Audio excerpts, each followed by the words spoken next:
Hello दोस्तों, आशा करते हैं आप और आपका परिवार ठीक और स्वस्थ होगा। अगर आप इस चैनल पर पहली बार आए हैं तो लाइक, शेयर एंड सब्सक्राइब करना ना भूलें और कमेंट बॉक्स में मुझे बताएं कि ये कहानी आपको कैसी लगी और ये भी बताएं कि आपको कैसी स्टोरी पसंद है। चलिए शुरू करते हैं आज की कहानी।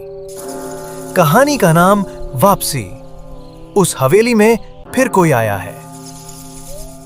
स्टोरी कहानी शुरू करता हूं। तैयार रह, डर की शुरुआत हो चुकी। 15 साल बाद अर्जुन फिर उसी गांव लौटा जहां बचपन में उसने अपनी दादी की चीखें सुनी थीं। गांव के बाहर सूखे पीपल के नीचे खड़ी थी वो हवेली, वैसी की वैसी। हवेली के काले दरवाजे पर अब भी वही लाल हाथों के निशान थे। अर्जुन ने कदम रखा और हवेली की दीवारों से जैसे कोई फुसफुसाहट निकली। वो लौट आया है। हवेली के अंदर घुसते ही अर्जुन को एक सड़ी हुई लकड़ी की गंध ने घेर लिया। हर दीवार पर जले हुए हाथों की छाप थी, जैसे किसी ने जान बचाते वक्त इन्हें छुआ हो। सीढ़ियां चढ़ते वक्त लकड़ी चिरचिराई नहीं, बल्कि जैसे कराह उठी। मत जाओ पर। अर्जुन का दिल धक धक कर रहा था, लेकिन कुछ उसे ऊपर खींच रहा था, किसी अदृश्य डोर से।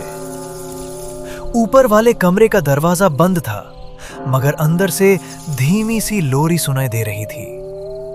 सो जा बेटा, अब कोई नहीं आएगा। अर्जुन ने धीरे से दरवाजा खोला। अंदर कुछ नहीं था, सिर्फ एक पुराना पालना हिल रहा था। अचानक पालने से एक सफेद गुड़िया नीचे गिरी। उसके मुंह पर खून के छींटे थे। गुड़िया के गिरते ही कमरे का तापमान एकदम गिर गया। अर्जुन की सांसें जमने लगी। गुड़िया को उठाते ही अर्जुन को फर्श पर कुछ उभरा हुआ महसूस हुआ, जैसे कोई लकड़ी के नीचे कुछ छुपा हो। उसने धीरे धीरे फर्श की पट्टी हटा दी। अंदर एक लोहे का डिब्बा दबा हुआ था। डिब्बा खोलते ही एक पुरानी डायरी मिली, जिस पर लिखा था, खून से ना लिखना। डायरी के पहले पन्ने पर दादी की लिखावट थी। अगर ये पढ़ रहे हो अर्जुन, तो बहुत देर हो चुकी। तो ही मेरा द्वार खोलेगा, रजनी की आत्मा ने कहा। हवेली कांपती है, दीवारें चटकती हैं और एक द्वार खुलता है।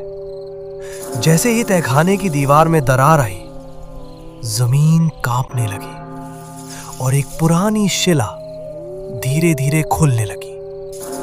अर्जुन के चारों ओर धुआं फैलने लगा और उसके सामने बना एक गोल द्वार, जिस पर बांसुरी जैसी चीखें गूंज रही थी।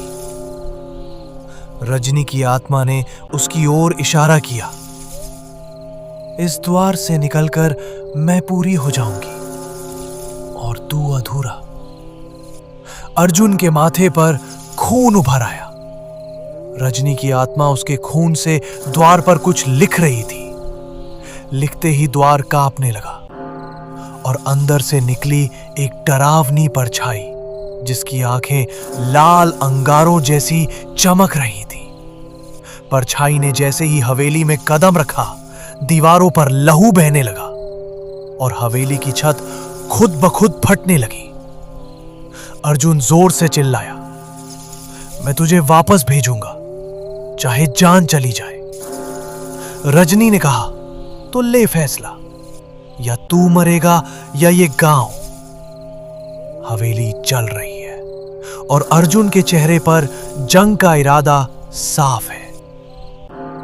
हवेली के चारों ओर आग की लपटें उठ रही थी, जैसे पूरी जमीन रजनी की आत्मा की भूख से कांप रही हो।